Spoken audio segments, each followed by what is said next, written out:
말씀 보겠습니다. 시편 17편 13절에서 15절 말씀입니다. 같이 읽겠습니다. 여호와여 일어나 그를 대항하여 넘어뜨리시고 주의 칼로 악인에게서 나의 영혼을 구원하소서. 여호와여 이 세상에 살아있는 동안 그들의 분깃을 받은 사람들에게서 주의 손으로 나를 구하소서.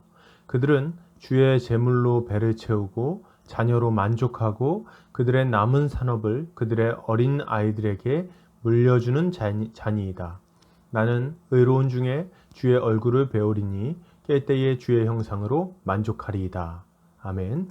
시편 17편 13절에서 15절까지 아침에 깰 때에 만족하는 심령이라는 제목으로 말씀 보겠습니다. 아침에 잠자리에서 일어날 때마다 충만한 기쁨과 만족함이 있다면 우리의 인생은 참 복될 것입니다. 그러나 이러한 기쁨은 돈을 많이 가진다거나 높은 자리에 올라간다고 해서 얻어지는 것은 아닙니다. 우리는 오늘 본문을 통해 어떻게 이러한 만족을 얻을 수 있는지 함께 생각해 보도록 하겠습니다. 오늘 시편 기자는 이렇게 간구합니다.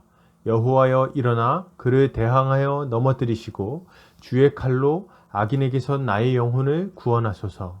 그는 하나님께서 악인들을 대항하여 넘어뜨리고 주의 칼로 자신의 영혼을 구원해 주시기를 간구합니다. 이것은 마치 강도를 힘으로 억누르고 강도에게 사로잡혔던 사람을 구해내는 장면을 생각하게 만들죠. 시편 기자는 지금 강한 자가 자신을 사로잡고 압제하며 괴롭게 하고 있다고 고백하고 있는 것입니다. 그는 강하고 교활하기에 더욱더 강력한 권세를 가진 분을 기대할 수밖에 없습니다. 그리고 강한 힘으로 자신을 구해낼 분은 오직 하나님 한 분밖에 없음을 지금 고백하고 있는 거죠.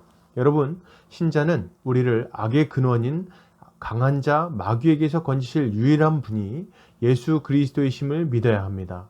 이 마귀에게 사로잡혀 있는 동안 우리는 도무지 자유할 수가 없습니다. 마귀는 자기 멋대로 인간의 인생을 망가뜨리죠. 그리고 그것에 기쁨을 느낍니다.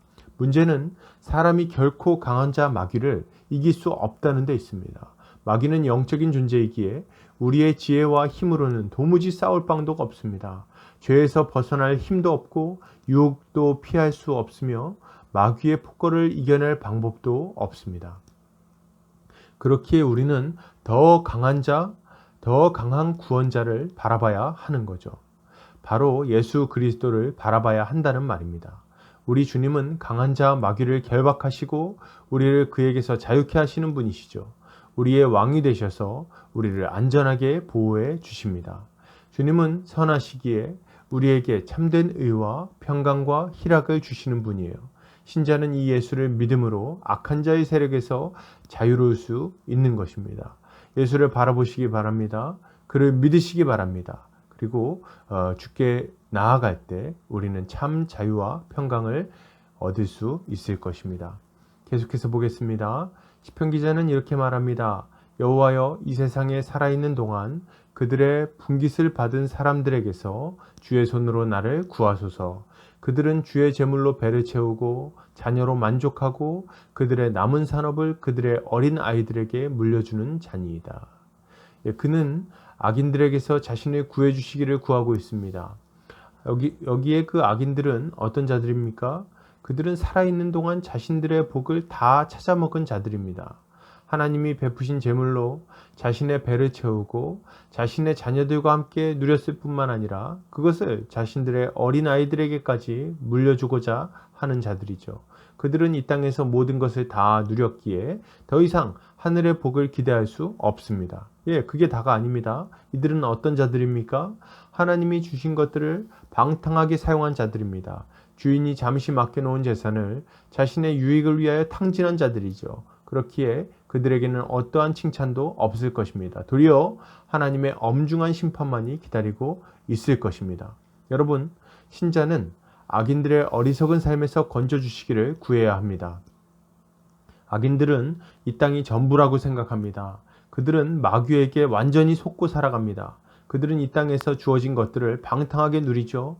자신들만 누리는 것이 아니라 그것을 대대손손 물려주고자 합니다. 그러나 사실 그들이 받은 것은 하나님께로부터 온 것입니다. 그리고 그뿐 아니라 가난한 자들을 위하여 예비된 것들이기도 하죠. 여러분, 우리에게 주어진 물질이 온전히 우리를 위한 것이라는 생각은 큰 오산입니다. 하나님은 모든 사람을 위하여 해를 비추어 주셨고 비를 내려 주셨고 곡식이 자라게 하셨습니다. 우리의 수고를 따라 우리에게 열매를 주셨고 또 그보다 넉넉하게 주신 것은 더 연약하고 가난한 자들의 것을 함께 주셨기 때문입니다. 우린 이것을 기억해야 하는 거예요. 우리가 먹지도 못하고 쌓아놓은 음식은 썩어서 곰팡이가 피고 말 것입니다. 우리가 입지도 못하고 모아놓은 옷들은 곧 좀이 먹어버리고 말 것이죠. 그리고 이 모든 것들은 장차 하나님 앞에서 우리를 고발하는 고발자가 될 것입니다. 그러므로 여러분, 우리는 우리의 손을 펴서 가난한 자들을 돌보기를 힘써야 합니다. 탐욕에서 벗어나야 하는 거죠. 그런데 우리의 힘으로는 이 욕심과 저주에서 벗어날 길이 없습니다. 그러므로 우리가 해야 할 일은 뭡니까? 하나님께 간구하여 우리가 이 탐욕을 이길 힘을 주시기를 구해야 하는 것입니다.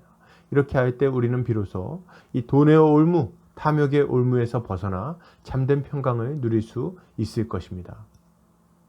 계속해서 보겠습니다. 시편 기자는 이렇게 말합니다. 나는 의로운 중에 주의 얼굴을 배우리니 깰 때에 주의 형상으로 만족하리이다. 그는 자신이 의로운 중에 주님의 얼굴을 볼 것이라고 말합니다. 그리고 주님의 얼굴을 뵙는 것으로 그는 충만한 만족을 누릴 것이라고 또 고백하죠. 그는 믿음으로 의를 행하며 살기에 주님의 얼굴을 볼 것입니다. 악을 멀리하고 하나님을 붙들고 의지하며 살아가기에 의의 길로 걸어갈 수 있는 거죠. 그리고 이러한 삶은 그에게 그야말로 지극한 만족과 기쁨을 주는 것입니다. 여러분, 주님을 따라 살아갈 때 우리는 진정한 만족과 기쁨을 누릴 수 있습니다. 우리가 분명히 알아야 할 것은 이것입니다. 악을 따르지 않고 의로운 삶을 살아가면 그 보상으로 만족과 기쁨이 찾아오는 것이 아닙니다. 그럼 뭡니까? 우리가 죄를 떠나 의로운 삶을 사는 것 자체가 우리에게 지극한 만족과 기쁨을 주는 것입니다. 주님의 다스림에 순종하며 사랑하며 살아가는 자들에게는 늘 기쁨과 만족이 충만하죠. 무엇인가를 더 많이 얻어서 만족하는 것이 아닙니다. 오히려 더 베풀고 나누어 주는데도 불구하고 만족할 수 있는 거예요. 왜요? 하나님이 우리의 마음을 채워주시기 때문에 그렇습니다. 그렇기에 신자는 하나님께 순종하며 살아갈 때 참된 만족을 누리며 살아갈 수 있는 것이죠. 결론을 드립니다. 악한 자 마귀에게서 건져내실 예수를 믿으시기를 바랍니다. 그리고 그의 다스림에 순종함으로 악인들의 길에서 벗어나 의의 길로 걸어가시기를 바랍니다. 그렇게 할 때 우리는 주님이 주시는 참된 기쁨과 만족을 날마다 누리며 살아갈 수 있을 것입니다. 오늘 하루 이러한 기쁨을 충만히 누리는 우리 성도님들 되시기를 주님 이름으로 축복합니다.